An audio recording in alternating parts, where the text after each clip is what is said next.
This is gonna hurt. It's time for the Suffering Podcast. We stand at the start line with a new idea, full of motivation, and ready to complete our vision of the project at hand. The trepidation, the excitement are all part of the journey as you prepare to climb the mountain. The new car smell will eventually wear off and reality sinks in. The hard work will become evident as you realize nothing is easy. You come to a crossroads of whether to stick it out or just give up.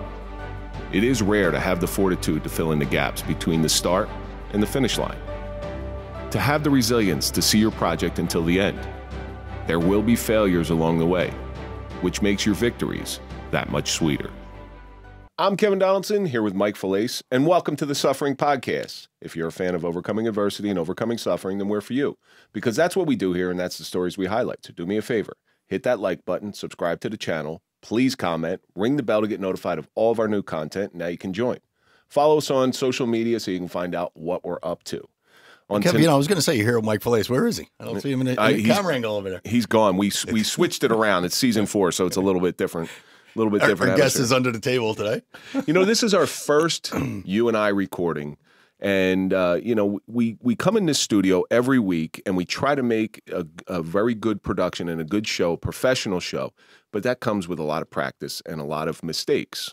And that's kind of what I want to talk about, the suffering of the Suffering Podcast. You know, and I think that is a perfect subject because we do go through a lot of suffering here. Believe it or not, I mean, this show, we try to make it look easy, but it's anything but easy.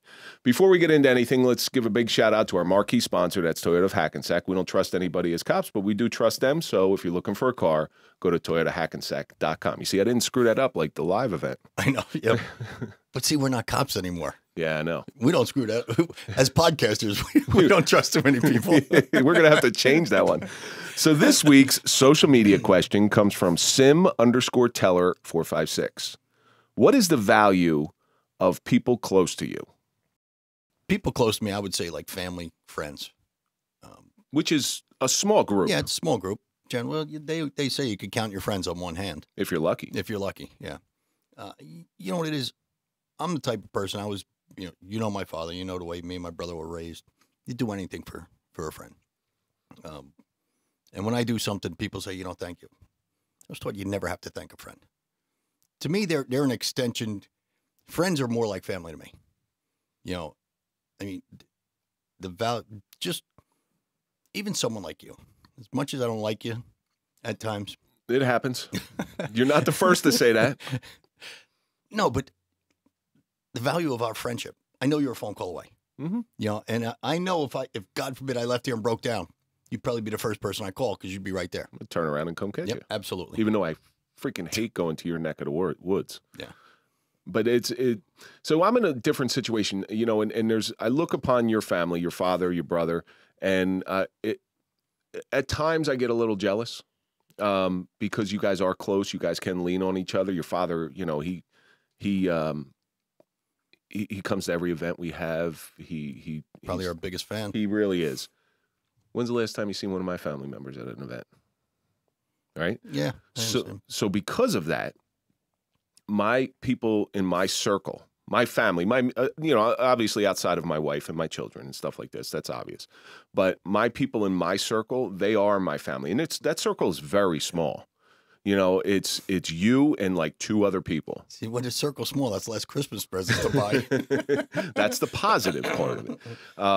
But I was thinking about that today. So those people I have, I need them. And we'll get into little tips. You and I will get into little tips. The other people I'm close to, we'll get into little tips. And it just happened. So, and listen, he's like a brother to us. So Mike DePalma, he was going through something and he got a little testy with something. I was joking around, and I guess I might have pushed it too far. I don't know. I can't even remember what the hell it was. And I sat back and I go, and I didn't know where it was coming from. I really didn't know what, but I hit a button on him. And I just said, listen, man, if the old Kevin would have said, fuck you. Yeah. Fuck you. You go pound salt. The way I'm trying to be, I said, I sat back, and it was all through text, and I go, you know what? I don't know. Maybe I guess I said something wrong. So I said, listen, man, if I went too far, I was joking around. I'm sorry. And the next day, he didn't text me anymore after that. The next day, he texts me. He's like, look, I'm having a tough time. I'm sorry. I shouldn't take it out on you. Done. Over. And I've talked to him since then. And, you know, it's just, it's gone. It's done. See, that's one thing, too. I could say something to you today, and we'd laugh about it. If I said the same thing to you tomorrow, you may get pissed. It all depends on the mood you're in at that point. And sometimes you're having a bad day, you don't feel like having that ball busting. Right. Well, I don't have a window into what's happening in your life. I don't have cameras on you. Well, maybe I do. I don't have a camera on you 24 hours a day. You could have just gotten some really shitty news, and I come in and just break your balls, and you're like, dude, what the fuck? You come in hot. Yeah. And then, but the worst part is you step back afterwards, and you're like, oh, why the fuck did I just do that? I've done it plenty of times. I'm like, oh, man, it was fucking stupid. No, it's like I said, it's like a joke that doesn't go over. Yeah. You know, it all depends on what type of mood that person's in when you tell that joke. You know, now I sort of consider the source. If I'm in one of the, and I do get in those moods frequently. When I'm in one of those moods, I don't engage. Yeah. Because it's better for me not to engage because hopefully that person on the other end it'll die down and just know, okay, it didn't land. It is what it is. But see, that's the thing about me and you. We know kind of when each other in those moods. Right. If we don't talk for a couple of days, then I know either something's up with you or you know something's up with me, and we won't call up and start off with a, hey, jerk off, you know, how you doing? Did you see that post on Instagram? That's usually how but there's a huge, enormous value because I don't have I have my family, you know, my immediate family, but I don't have anybody outside of them aside from my friends. I don't have, and listen, let's be quite honest. There are things that you can't tell your children. There are things you can't tell your significant other. And you know, it's not like you're trying to hide stuff. It's just you don't want to lay it on them. Yeah, exactly. Or there's a comfort level. Maybe they don't understand or something like that. So you need those people really close to you. But the people who have that really wide group, or you perceive as having that wide group, man, somebody in there is going to be a weak link, and it's a bad move. Yeah. It's a bit. You can only the people you trust. I mean, put 100% trust in. If you have a big group like that, you do something wrong, one person that's not in your real small group is going to wind up leaking somewhere. Yeah, it happens. It happens. But the one thing is, and I know a lot about your upbringing and what you didn't have in your upbringing, you're giving to your kids tenfold.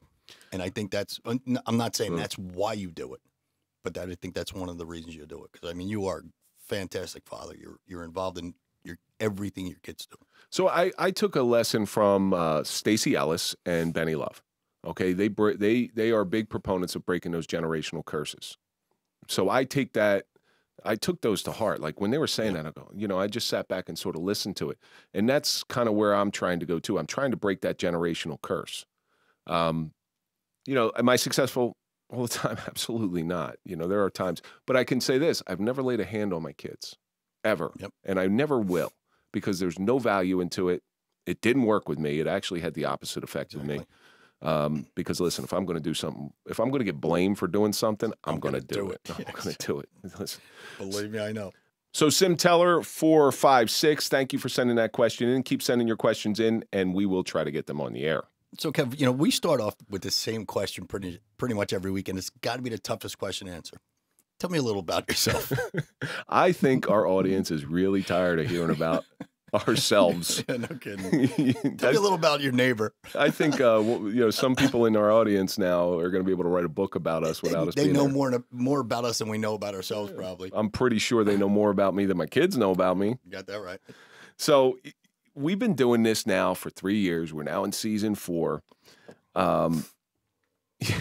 You come in on episode 9, and you know, I today the recording date, the picture, there's episode 9 right there. The recording date that we're recording this right now is actually our official 3rd year anniversary. We've been doing this for 3 years solid today, and I go back and I said, you know, on this day, episode 1, 2020 was aired.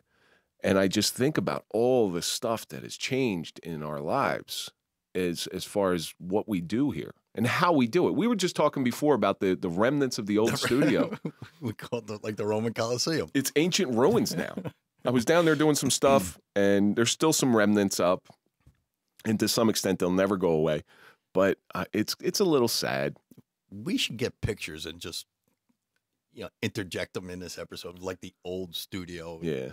I love that old studio. Yeah. It was comfortable. It was. It was comfortable. It was. There was no stress, no lights and cameras on us.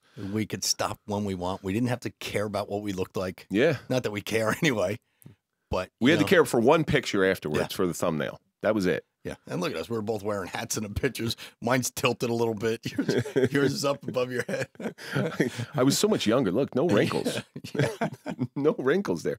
But so you come on episode 9, and obviously everybody knows this story. We've told it so many times where we just meshed, we gelled, and hey, Mike, come on. I'd like you to be the co-host on this. What was your expectations? I don't think I've ever asked you that one. No, I didn't know. I just thought it was so comfortable that day, and we had so much fun. Mm-hmm. We just, like I said, we talked about some deep, dark stuff. We talked about my incident and everything, and we went in depth and in detail. And back then, I wasn't really talking about it that much. That might have been one of the first times that I really came out and talked about it and actually felt comfortable. Letting it out to the world. Yeah. I talked to the police academy classes, but that's a select group. Mm-hmm. It's a select group of people, and you bite the bullet in hopes of helping the next generation. Absolutely. So you kind of power through that one. This one is strictly for you. Yeah, but now when you look at the numbers back then, and we had like these episodes are being heard in different countries, and you start to think like different countries are hearing about my, some guy in Russia's going, that motherfucking Mike Falaise. Yeah, but I was excited. Yeah, I told you right away. I said, I think I actually asked you how much I have to pay to get into it. You did. Yeah. You did. I said, sure, what's it going to cost me? I said, it's all taken care of. There's no sense in re-ringing that bell. That's how excited I was, because I was ready to pay to just come on and, and be a co. Yeah, no. Should have charged you. I know. But as a matter of fact, after all, it wound up costing you, because we used to get breakfast all the time. You always jumped up and paid. Yeah, I was grateful. I was grateful, but the production cost was low. The production cost is nothing to compare to what it is now. But even think about that. We used to meet at the house. We'd go over to the bagel place. We'd cook a coffee and bagel. That was our pre-production meeting. Yeah, we just had to be at the studio by 12, and that was like our timeline. Yeah. And if half the time the guest was late, I think back and I don't even know what my expectations for the show that was going to be my next my next question. Easy for you to say. When you started it, what were your expectations? Somebody recently asked me this, and I came to a little bit of an epiphany. This show allowed me to be heard. Okay, it allowed me, no matter how many people were listening, no matter who was tuning in, whatever I was saying was being heard, and I knew it was being heard. And I think that's part of the reason my expectations are like, well, you know what, I'm opinionated, I got some things to say, maybe it'll resonate with somebody. And listen, I floundered through the first 8 episodes. I really did. I had no idea what I was doing. Well, you lost a co-host at one point, so you're on your own. So the first episode I did, I had microphones, and the studio, as you saw it and came in episode 9, I had microphones set up. I never plugged in the board. So we record the first episode, and I'm like, why does that sound shitty? Like I don't understand. This I can hear it in my earphones sounding really good, and it sounds like shit when it records. I never got it. That happened to us once before. Yeah. In Florida. It's another part of the Suffering podcast. Oh God, the Florida. Let's talk about the Florida trip, because the Florida trip sort of jumped off. That was our next level stuff, because we had been doing the show together for a year. But that almost like came off on a whim. Yeah, right? It was a phone call. It was. Was it John that called us? It was John Elite. He called us and said, "Hey, if you ever make your way down to Florida, come on and do the show." He was doing the show with MSCS Media, And then I got in touch with Tommy from MSCS Media, and he's like, "Hey, you can come on my show." And then Matt, I don't Matt know, got in touch with us. I don't know how that happened. How I got in contact. I still to this day don't remember how I got in contact with Matt. And we did Lynn and Will. And so through Matt, we got into that DOC TV. Before we get into that, though, when you first came on and you told people, "Hey, I'm doing the podcast," they had already heard your episode, or most of the people, I'm assuming, heard your episode. Like, what were their reactions? My father told me I had to get an attorney. Yeah. I remember, you got to get an attorney now, Dad. It's not like that. Yes, it is. I'm telling you. I've been in business. Dad, don't need an attorney. Yeah, I don't think it's we just need going to an be attorney. me and Kevin talking. Yeah. We're going to talk to people. Then he wound up coming after he heard a couple episodes of the podcast. Then he really came around. He said, "Yo, you're right. You don't need an attorney. You don't need an attorney for this one. You guys are doing all right." But I mean, 3 years ago, I didn't even know what a podcast was. Nobody knew what I was really getting into. Oh yeah, I'm going to be a co-host on a podcast. We're like, oh, good. I started doing this like deep dive into podcasting. It always starts with Joe Rogan. You see a guest on there that you're interested in. And then I just started listening to other things and how they were formatted and how the discussion was, both video and audio. There was, and I used to do a lot of audio books back then, and I would listen to that, and it just dawned on me. I'm like, wow, it just really seems interesting. I think I want to give it a shot. He probably said, "It doesn't seem too hard." Yeah, it's exactly what I said. I started researching everything, and you want to talk. This is going back 3 years, and there was a ton of information out there. I had to learn how to publish. I had to learn what equipment to buy. I had to learn all this stuff from scratch. I mean, I didn't even have an Instagram account. I was going to say, and promote. Yeah. So then you promote, and originally the way the show was promoted, I don't know if you remember, I used to put out 3 posts per day of the same thing until I realized that that was a big foul. Yeah. I think someone contacted you and told you got to spice it up a little bit. You can't put the same thing out 3 times. 3 times, yeah. And it looks like a spam account, and there was a whole bunch of stuff, but I didn't know, because in my mind, I'm still thinking like NBC, ABC, where you just see the same commercial being blown out over the air constantly. That's what I was figuring. Well, hey, you learn. That's all about the suffering of the Suffering podcast. What we did in the beginning. If we were still doing that, we'd still be in your basement.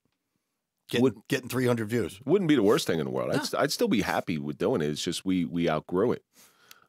We should do that one day. Just go back. Go back. Have Andrew bring some cameras. Sit down and do the Suffering. Yeah, then I got to give my kids their playroom back, or I got to take it from them once again. Well, I could go see Mandy again. Anyway. Yeah, Mandy. Mandy just made a trip to the vet. Oh boy, she got into Halloween candy. Oh, nice. Yeah, but you were telling me. Yeah, she had to go get her stomach pumped. But the reaction. So when I recorded that first episode, I was so nervous about throwing it out there because I didn't want to be judged. I was so worried about what people would think. Like, is this kind of stupid?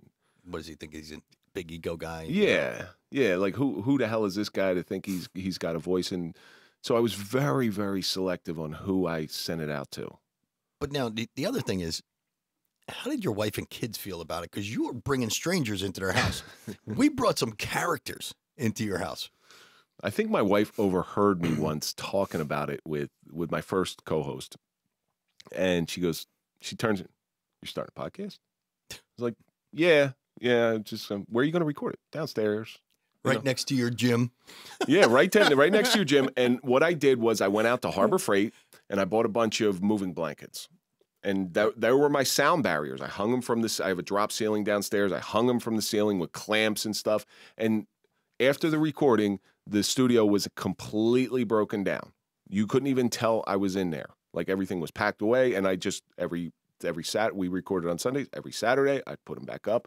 And then when we started to gain a little traction, then I started putting some more permanent fixtures up. And it took away half of the kids' playroom. Correct.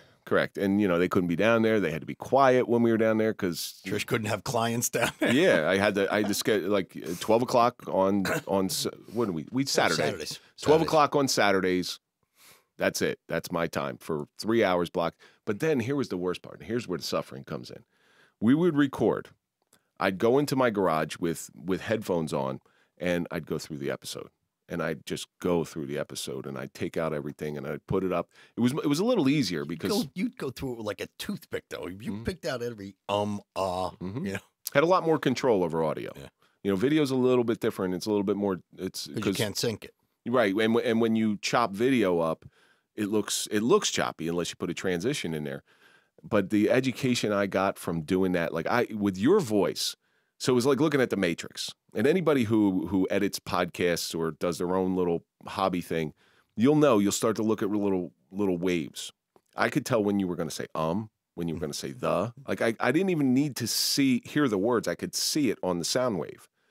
And you know, at the end, I got decent at it. You made me actually sound good for a change. It was fun. I was trying to put out. Here's the bottom line. I was trying to put out a professional product with, you know, it was a champagne studio on a beer budget. That's what it was. But I mean, you were so meticulous in it, and that was to better the show. You know, to get it out there and to make it look professional. That's all I wanted to do. I wanted this thing to succeed, and it looked professional. Although we stopped recording quite a few times in between because who had to get up to go to the bathroom, or whose wife started talking about inappropriate things. Yes, yes, Andrew. But we could cut that out. Yeah. But we still keep the same format to this day. Like, is there anything off limits? Is there any? You know, we're not here to. We made that decision real early. I think we made it together. You know, we didn't want to have a grab. We're not looking for a soundbite.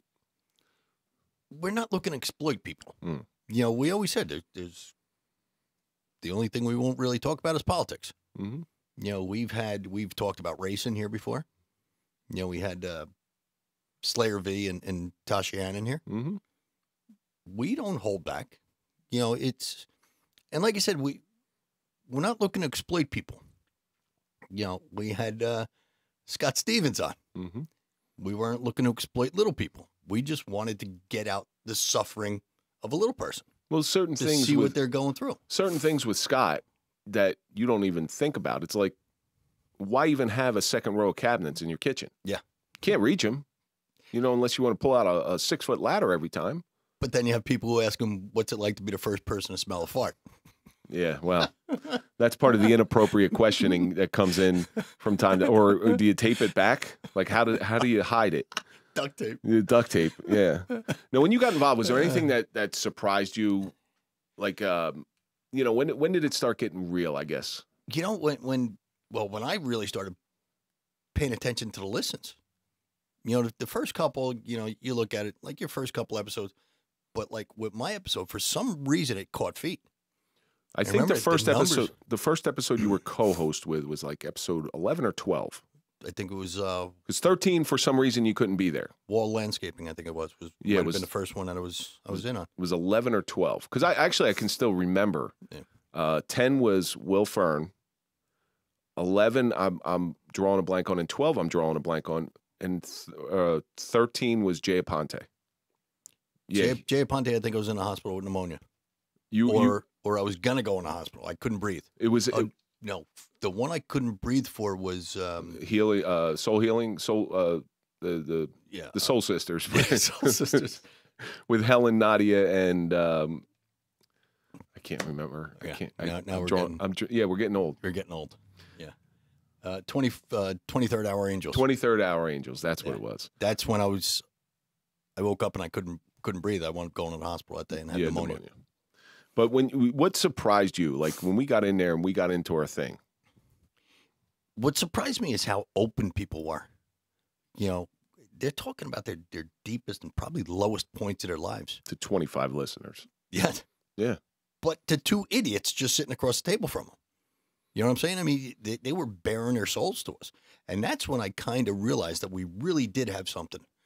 Because we're talking to people who may have talked to them on the phone once or twice.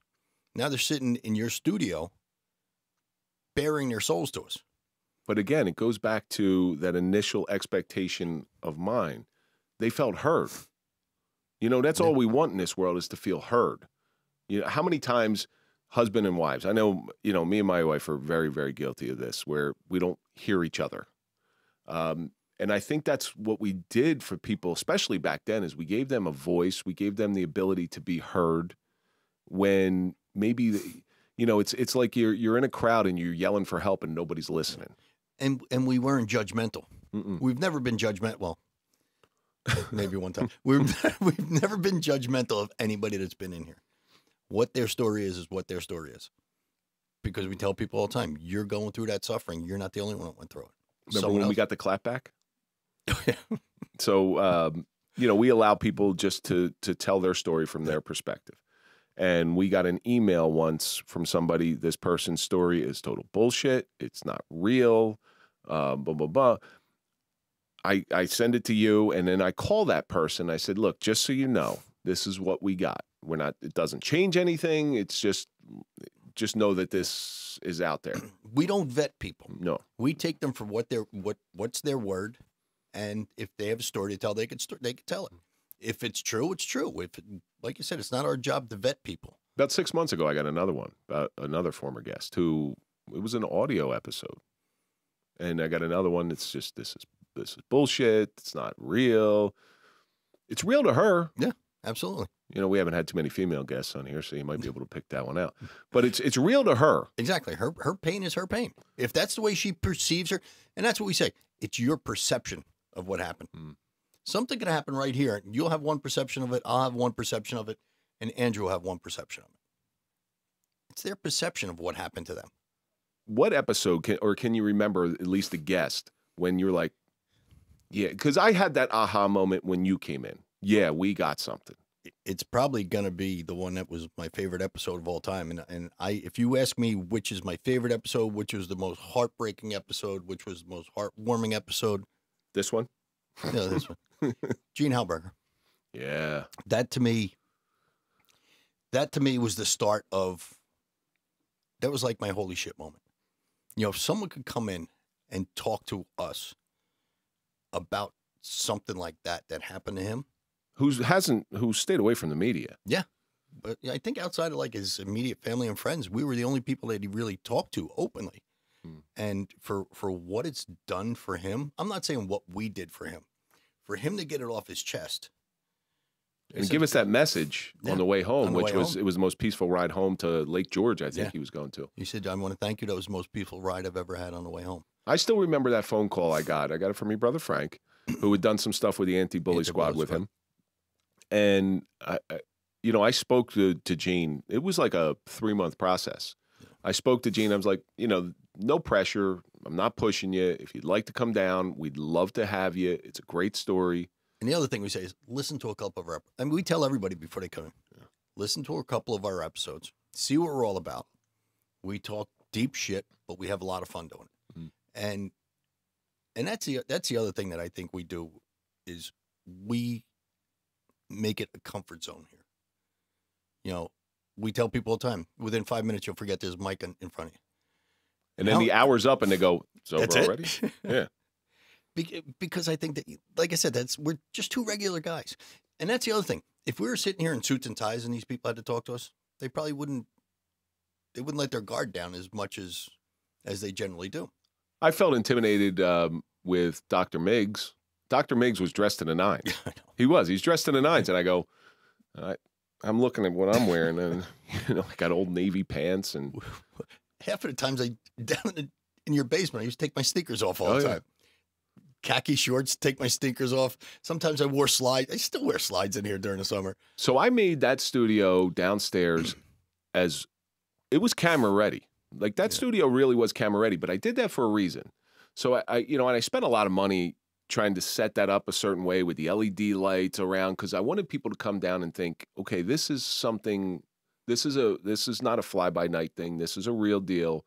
This is someplace that I can feel comfortable knowing that these guys aren't just a couple morons. But as we started moving along, you saw our skill as podcasters. Listen, I'm not saying we're there, but you saw our skill as podcasters start to grow and how we answered the question, how we worked with each other. And played off of each other. Right, and that's a big deal. Yeah, without doubt. I mean, because there's no dead air. Yeah. When you're, like, sometimes when people say stuff, you both of us will just try to take in what they said. And it's like a You can't. it's like a holy shit. You You know, can't. and you can't. You got to just pick up and keep going. Mm-hmm. You know, it's just like being in law enforcement. You go to that terrible call, you can't just say, yeah, I'm gone, I got to go. Yeah, I'm not good. You got to move on to the next. You hear some deep, dark stuff. You just got to keep rolling with it and keep going. Did it ever get overwhelming to you? Gene Halberger. Gene Halberger, yeah. We stopped. Yeah. How many times did we stop recording and all of us wiping tears out of our eyes and all that stuff? I mean, but there are plenty of shows where Billy Bart, Gene's friend, there are plenty of shows where, like you said, and we talked about it before, the ride home. I don't know, and I said to you, I don't know how you did it, because we were in your house. You didn't have to go anywhere. And you replayed that whole episode that night. When we had one of those deep, dark episodes, the way I decompressed was the ride home. I'd be sitting in traffic. Traffic wouldn't even get me aggravated. Mm. I wanted the ride home to take longer because it just gave me more time to soak everything in and think about, like, what the hell just happened? Plus, I had to make the guests take their shoes off. Yeah. That's a great thing about having this different studio is they don't have to take their shoes off. Yeah, that's funny. That's right. That's why I never had shoes on in the studio, because I took them off. But in here, I've taken my shoes off quite a few times, though. There was a no shoe policy in my house for everybody who was wondering what that's all about. And my wife was just adamant. You can, she gave me free reign to a certain extent. She said no shoes. And that's funny. That's why I was thinking, I just take my shoes off. I forgot we had to take them off at the front door. I think the only person that wore shoes downstairs was John Elite. I'm like, I ain't fucking asking him to do that shit. Those shoes are probably more expensive than our whole house. Yeah, we're good. I'll vacuum. It'll be all right. I'll scrub the floor wherever he walked. Yeah, you just don't do it with somebody like that. And I felt bad about doing that. I mean, that was another one. The John Elite show we did in your basement was jaw-dropping. Mm-hmm. And to see him, the life that he lived, to be so open and honest about it, that was an eye-opener to me. Do you think he was our first, like, I guess Lee Rusan would be our first big get. Yeah. But Lee's in a little different arena. And we said that because being a professional football player, back then we relied on self-promotion. We used to tell the guests all the time, and we still tell them now, the success of your episode depends on you. It's the people that you get out. We have our certain amount of followers. I mean, it's grown pretty big now, but back then we didn't have all of it. It was up to the guest to self-promote. Mm-hmm. Hey, I was on a podcast. It's coming out. Here's when it shows. Being in professional athletics, they didn't have to promote themselves. They always had the promotion people. That was what you find out is those episodes are more for us because we're curious than it is getting it out. Where you have somebody who really wants to get out a mission or a message, they're going to push it out, and that was the problem there. But we also ran into my very good friend. I break his chops about it all the time. Is Adam Bird? I was just going to bring that up. So that was another. It was like, to me, that was like, hey, we're getting a professional hockey player. One of the nicest guys you'd ever want to meet. Correct. One of the nicest guys you ever want to meet. I still get, like you said, the random text from him. He called, hey, Mighty Mike, hope everything's good. I'm praying for you. Yeah. All the time. Well, that's how he sucked me in. That's how he sucked. But you want to talk about a guy. So this show has changed my life in a lot of different ways. But that guy right there changed and transformed my life. He came in at just the right time in my life and really opened me up to this whole new world to the point where it's completely transformed my life because there's no chance meetings, right? Yeah, got that right. You walk in. I mean, you can say that in everything. You walk into group at the right time.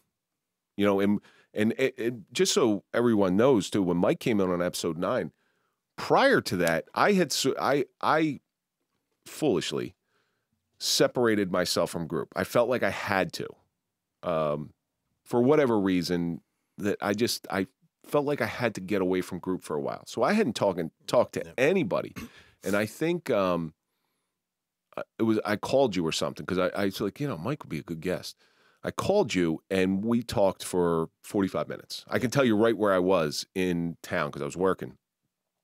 And you had some problems going on at that point. Yeah, absolutely. And and we just picked it up, you know, Yep. and you had done a podcast with Jose Medina. Yeah. Yep. I did that from my car on my cell phone. Mm. And you had to do it twice, right? Yeah, I had to do it twice. Yeah.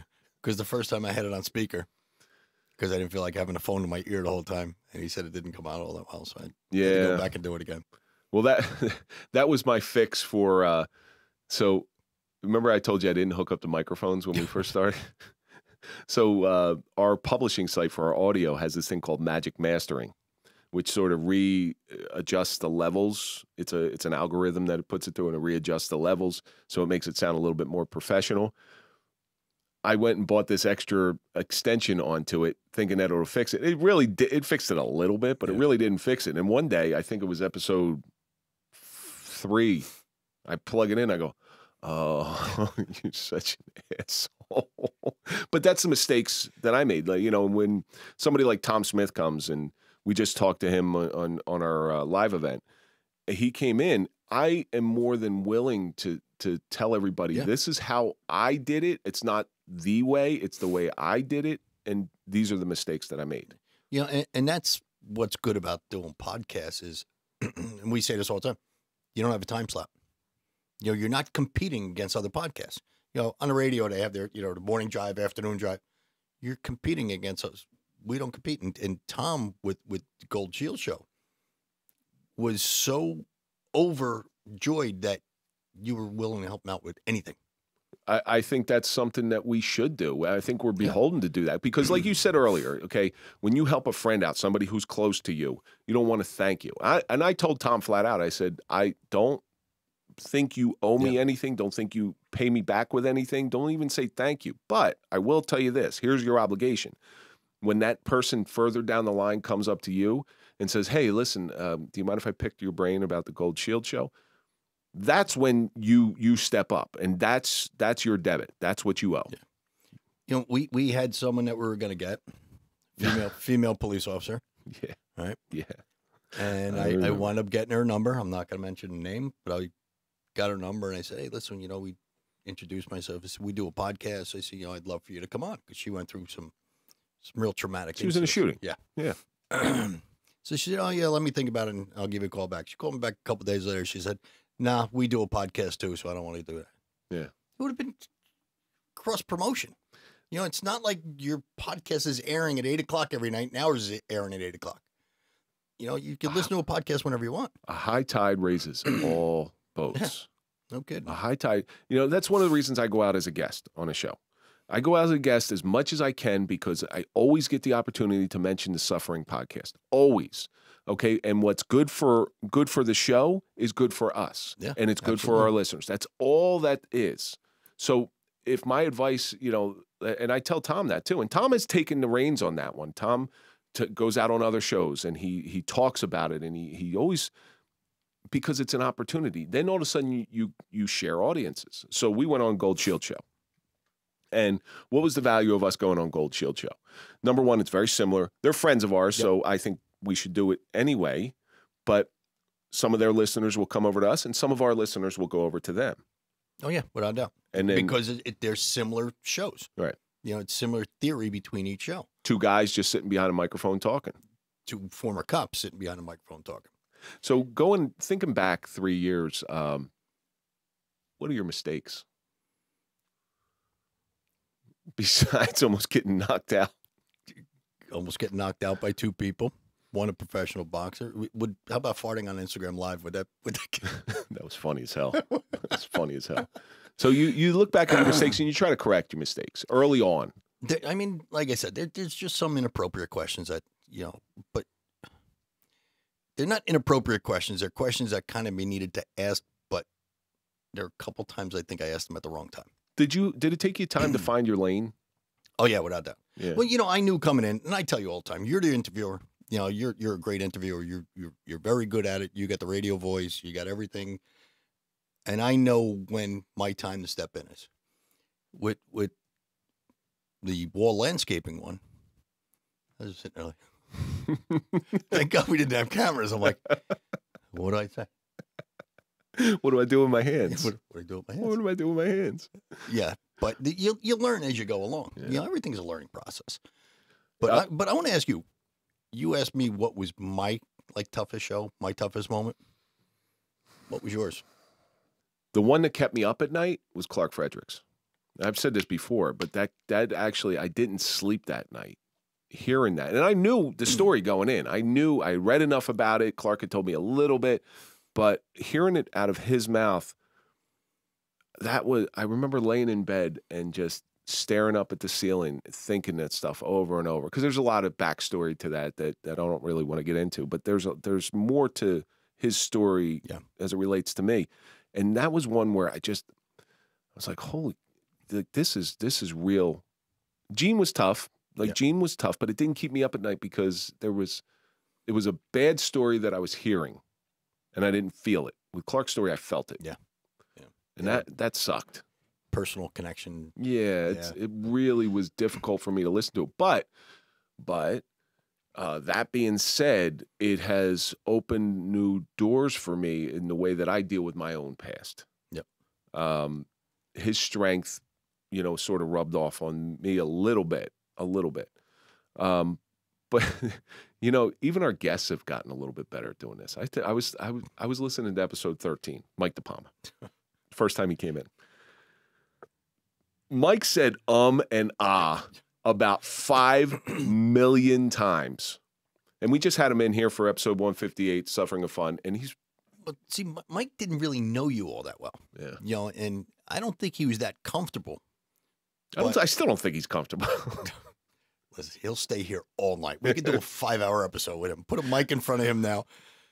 But I think he kind of did it as a favor to me because, we went to the academy together and everything.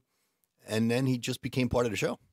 Like you said, he was umming and on. And another one, he talked some deep, dark stuff. He really like did. I said, I knew that he'd been a military veteran. I know he saw action and all that. But he never talked about it in the police academy. He was just, and that was. He's become such a good friend to the show. He was So texting us today with clips of the show. Yeah, I know. So Mike DePalma, Mike is an incredibly smart and bright guy. Unbelievable. When he comes in this show, he becomes. There's a great story about when they were doing Vegas Vacation, and Randy Quaid did not want to do Vegas Vacation. Yeah. And he's like, I don't want to play that idiot anymore. I don't want to do it. And I'm not saying Mike's an idiot, but all of a sudden they showed Randy Quaid the paycheck of what he would get. And he just sort of tilted his head and became Cousin Eddie. Yeah. And Mike has sacrificed himself. He comes in here and he turns it on like he does. He's an incredibly caring person with the most gigantic heart you'll ever see in your life. And but you really do see part of the real Mike DePalma in the Suffering of Fun. And he's a security manager. Like you said, he's not a dope. No. But he comes in here and he plays the Cousin Eddie when he comes in. He's like Foster Brooks. Foster Brooks never drank, but always played a drunk. Always. All right, one show that gave you anxiety on the build on the week coming up. Mike Dowd. Yeah, I think Mike Dowd. And the reason it gave me anxiety is not because of his story, is I thought he was going to cancel out. I would have bet green money, and I usually get a pretty good feeling. You do too when a guest is not 100% there. Like when they don't realize it's Easter weekend, their family's going to be away. Yeah, no, Memorial Day. It was Memorial Day. Thank God we were doing a double that day. And but that's the one that gave me anxiety, not because of speaking to him. He's obviously of the 7-5 fame on Netflix, but it was I didn't think he was going to show up, and sure enough, he comes up in his busted ass Corolla. Without even knowing him, we busted his ass. So, doing pretty good. You pull up in this nice limo. They're gonna get me. No, they're gonna get me. He was a little gun shy at that point, but Mike's a friend. Yeah, absolutely. We got this weird base of friends. It's crazy. Like people ask me, like, how the hell you know this person? Well. It all starts with somebody who was born a man and is now a woman. It's like this weird roundabout thing. Here's the most difficult question for you. Let's say tomorrow the show ends. What are you going to do? Find someone else that'll take me on as a partner. Because, I mean, I just look so forward to this. You know, I really do. And it's not only for us, you know, and like I said, you know, we say it all the time, you know, you're my best friend. And this to me is best friends getting together and talking to other people, you know, and hearing their stories. And it warms my heart that we're actually helping people by doing something that we love. So it would be tough if we decided to turn out the lights tonight. It would be hard to get used to. I think it would be as difficult for me, probably a little bit, especially if it's an abrupt thing. Yeah. It would be as difficult to me as leaving the police department. Yeah. I've invested so much of my life into this show at the detriment of my own family. You know, I've missed kids' games. I've missed special events with my wife. I've missed, you know, things with friends to do this show because it's important to me. It's really important to me. And I'm not wishing this. I'm not putting it out in the ether. But the creative outlet in doing this show and putting together something that's valuable to certain people, God, what it fills me up with is it's healing certain people. It's reaching certain people. If that were to end tomorrow, I would be absolutely fucking devastated. Yeah, without doubt. Because, like, I mean, we say this gives us purpose now. Our law enforcement careers gave us purpose. Once that was over, I'm not saying we didn't have a purpose, but we were shiftless. We didn't have a purpose in helping people anymore. Now we have that purpose. And if they take that from us again. Fast forward 6 and 7 years from our police careers, yeah. and we're sitting in front of microphones. And but the person you have to thank for all of this, Dr. Stefanelli. Dr. Steph. Yeah. If it wasn't for Dr. Steph, there would probably be no Suffering Podcast. Probably. He gave us the format. That's group therapy. Yeah, he gave us the format. Like we say all the time, this is an extension of group therapy. You never want a group therapy to end. No. You know, you never want it to end. Well, unless we're going out to the bar after it. Yeah. Those bad days. Those are just bad days. No, but and like I said, it's because of guys like him. I mean, he's got a purpose. His purpose is to help people and let them air out their feelings and you know, their thoughts, and whether they be good thoughts or bad thoughts, and their truth. Yeah, their truth. And we felt comfortable in front of those people. And like I said, I think the way you got people who you're talking to you've never met, it's the comfort level's a little different. Oh yeah. But the way those group meetings were run, it was just so comfortable. And like I said, that's why I think this is getting so big, is because we make people feel comfortable. Well, where do you think it's going in the future? I hope it just keeps going up. You know, like you said, what's it? Mission, message, and money. Take the money out. We've been fortunate. Okay, so we're more fortunate than most in the podcasting world, because thankfully, through some gracious sponsors, Toyota of Hackensack, and some other sponsors along the way, Caffeine Water, Hackensack Brewing Company, yeah. We have not had to take money out of our own pocket. Yep. To do this.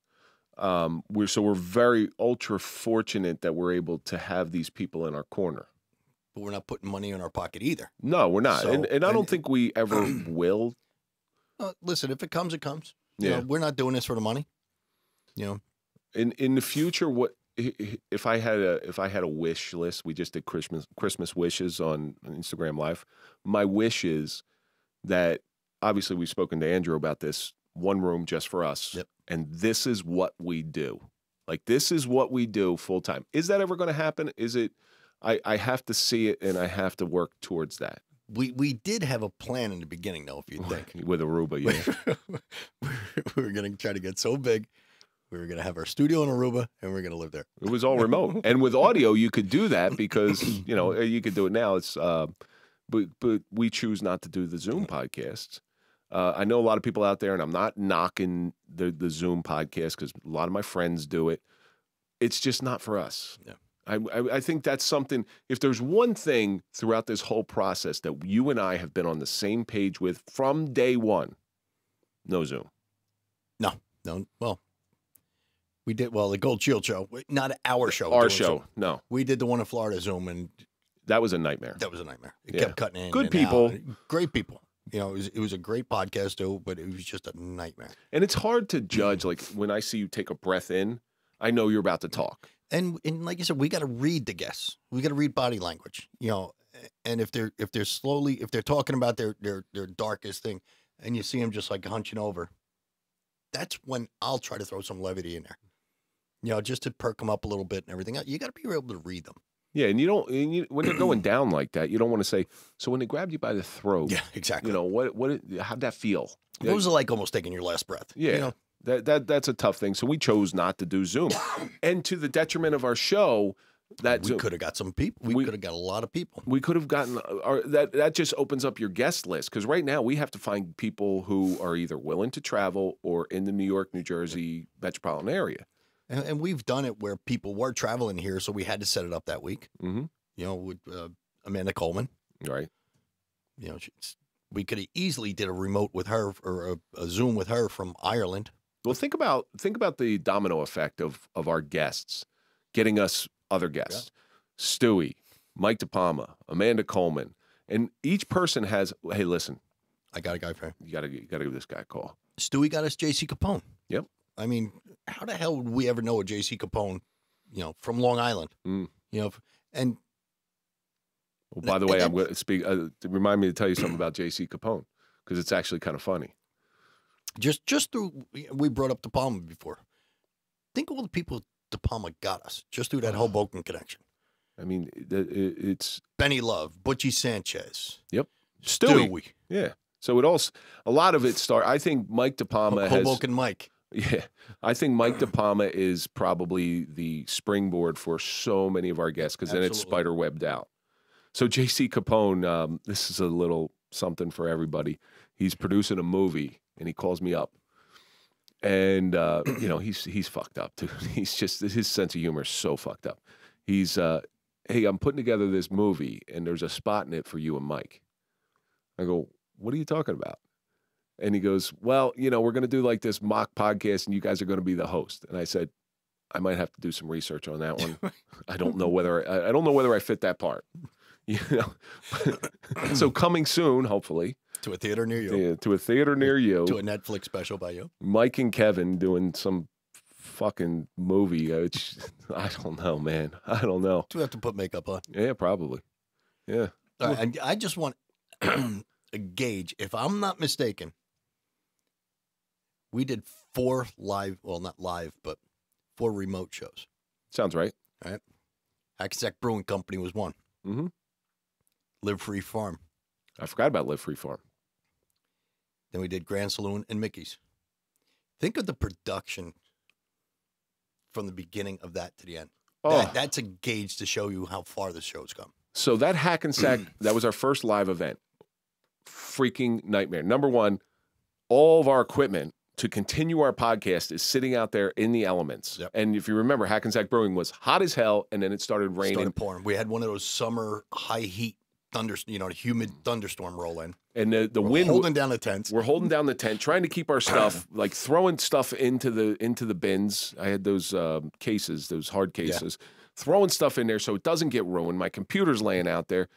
God, what a nightmare. We didn't have a speaker so the crowd could hear us, because there's a whole crowd just sitting there looking at us and can't hear anything. Lesson learned.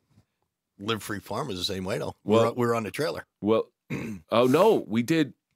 You're missing one. Blue Magazine. Blue Magazine. Yep. So Live Free Farm, we actually had a speaker out. It was a little small speaker. At least they could hear. They could gather around a speaker and hear. And that was a nice little event. But for Blue Magazine one, when we did Sheriff Clark, that one, that was another one. It was hot as hell. We're sitting out there in the sun, just baking, and trying to put on this show. Yeah, Blue Magazine was on the trailer. Live free farm. We were under the tent. We were under the tent. But then Andrew comes in, and now things started getting a little bit easier because we had somebody working behind the camera. And, you know, the other ones were just audio. And Grand Saloon had its challenges. Yeah. But it was so much, the pressure was off. We used to carry, like, my car would be packed with equipment. We looked like we needed a roadie. Yeah, no kidding. To take all the stuff out that we had. That was rough. But then the last one we just did at Mickey's. That was beautiful. It was great. That was the easiest one we ever did. Again, thanks to Andrew. He, you know, made a lot of that easier for us. But I mean, we've come a long way. Yeah. So what obligation do you feel towards the show now? We're 100. This is 164. We've grown. We got almost 13,000 listeners. We got 2 million views on YouTube. We have over 500,000 listens on audio. What kind of obligation do you feel? I think the obligation is to bring your A game every week. Yeah. You know, and there's some days we're down. You know, I mean, we don't all have good days. You know, there are days we come up here after we've had a terrible day, but we'll talk about it. You know, Kev, you know, such and such happened today, and I'm really not feeling it. And you'll be able to pick me up. You know, and that's. Or I know when to pick you up on camera. When I know in the back of my head, you know, that's the transparency that we have. When I know you're having a rough day, I know that, okay, you're going to be a little bit more reserved on this show. But see, somebody like me who's fucking neurotic, I cut my hair every week. You know, I make sure that I bring a change of clothes, and I'm just neurotic because, again, I feel obligated towards the people that listen to us exactly to bring that A game. Yep, without doubt. I mean, because a lot of people look forward to this. Yeah, you know, we were talking. You see them all come up on Instagram Live. We have a lot of like hardened fans that comment on every episode that's up on YouTube. And everyone, and it's that wide net that we cast, just hoping to get that one. And these are some people that we have talked to individually that don't live around here, but they latched onto the show somehow. We've talked to them on a personal note. We get these nice gifts nice gifts. You know, things like that, and they means the world to me because, you know, when we get skewed from our mission, those things just bring us right back. Yeah. That text message or that message we got over social media about our show helped him out through tough times. He's coming in here too, which is awesome. He was staring at the draw. Yeah, that was deep. That, you know, and that's what we owe this to. We don't owe it to each other. I mean, we owe it to each other to show up and hopefully bring our A game and do our best. But it's really for everybody that's listening, because this show is, like you said, from that text we got the other day, the show's helping people. My obligation does go to you a lot. All right, I feel obligated to make sure everything is in place so you and I can do our thing, like to not even worry about the administrative stuff on the back end, so we can come in here and concentrate on the show. Lights and cameras on, we're ready to go, and we have everything we need. We don't have to worry about anything. That's my obligation. My obligation is to you to keep this thing going and going and going and going. Well, listen, you're doing a good job of it. I tell you all the time, you're the main part of this. I'm just a little cog. Yeah, but you know what? That keeps the engine running a little bit. I've done some shows without you, and it's not fun. Yeah. It's not bad. It's just not what I really want to do. That's the truth. So we're 164 episodes in. Let's say somebody's starting out, just like we were starting out. What is the piece of advice you give them? Like I said, we say it all the time: be yourself. Don't try to be someone else, because you gotta actually. If you're faking it, you're not gonna. If you fake it, you won't make it. Well, this is the time when you don't fake it until you make it. Because you have to concentrate 100% on what's going on. If you're uncomfortable, like I said, you know me, I don't wear suits. I don't like. If I'm sitting here in a suit and tie and everything, I'd be adjusting my tie the whole time. March, you're going to be wearing a suit for that wedding we're going to. Oh yeah, yes. That's another episode, another 2 or 3 episodes. We should do a live at their wedding. So for those of you who don't know, Nick and Mark, 2 of our greatest supporters and good friends, their impending nuptials are coming in March, which we've told them don't do, but they don't listen to us. You ruin it. Yeah, just don't do it. But they've been kind enough to invite us. Those are people who we've had on our show. They are guests, And we have become into their lives enough for them to invite us to their wedding. Could you imagine doing a podcast and then inviting the two idiots from the podcast to your own wedding? That's how close they become family to us. Yeah. We say it all the time. You know, we tell the guests when they're leaving here, you're now part of our family. Mm. You know, we'll do almost anything for you. Wow. You know? That's why I said almost. Those two, they'll ask for a little, they'll go a little overboard and ask for something I cannot give them, especially Nick. We've been invited to fashion shows. Mm-hmm. We've been invited to book signings. Mm-hmm. You know, we're good friends with Charlie Cifarelli. You know, it started New York Pitbull, who is going to come back in soon. Yeah, just the friends we have made. It's great. You know, but we're talking about down in Florida, that one dinner picture we have. Oh yeah, the one where there's like 50 or 60 years of prison time in between them, and here we are, two cops. Like, what the fuck are we doing here?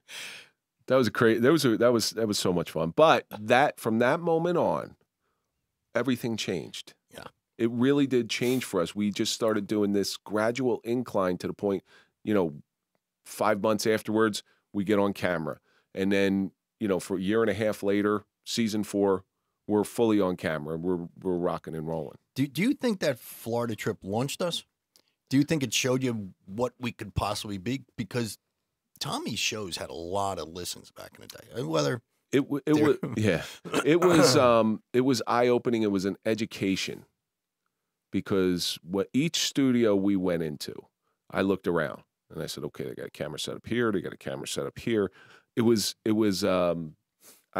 were auditing a class in college, in my opinion. Okay, this is how they format it. This is how they speak. These are where the lights go. These are, you know, and I was thinking about this stuff because you and I had talked about going on camera, and I just didn't know how to do it. But just like when the podcast was first started, we had to learn. We had to learn. For us, it was the easiest thing because, again, no chance meetings. We meet Andrew, and it was the right place, right time. We were ready to go. But they were on camera back then. MSCS had cameras. They had the producer. Remember the guy sitting in the corner? Glenn Prada. He was going to be like the president of Ecuador or something like that. El Salvador or something like that. Matt Cox, he had the producer there and on camera and all that. And that's when you get a feel for, we could probably do this. Yeah, and that's I think, the launching part. So 3 years of doing this show, 3 full years of listening to some heavy-duty shit. So, Mike, what's the Suffering Podcast taught you? Never quit. Resiliency.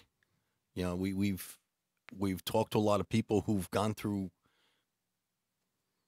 things way worse than us. You know, and you think when you're in your depths of your suffering, you think that there's no light. There's people out there that are suffering a hell of a lot more than you. I learned that I'm an idiot for feeling the way I do sometimes because people have it a lot worse than us. Yeah, they do. And again, what has it taught you? To listen. I've always wanted to say that. We're coming to the end of this. And I ask all the guests the same thing at the end. What? You can't even do it with a straight face. What has your suffering taught you? It has taught me to listen, and it has taught me to allow the person sitting across from me to be heard. And I think that's a good place to leave it. And compassion. A lot of compassion. A lot of compassion. Yep. And that's going to do it for this episode of the Suffering Podcast, the Suffering of the Suffering Podcast. And let's think about what we learned, but it's going to be a little bit different today. I am going to read something by a young lady named Brianna Vigil. It's called Beauty in Darkness. I am a healer. For people like me, helping others heals myself.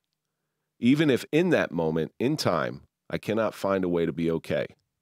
Knowing that I have a hand in helping somebody get through it. I am a healer. I am a giver. So naturally, these are things that give me peace, even if I find myself in pieces at that time. And that's going to do it for this episode. Don't forget to go to popple.com, get your digital business card, put in the code TSP20 for a 20% discount. Follow us on all social media. Follow Mike at Mike_Falaise. Follow me at Real Kevin Donaldson. And of course, follow the Suffering Podcast. Fans only. And fans only. Yes, of course. Go to our fans only page.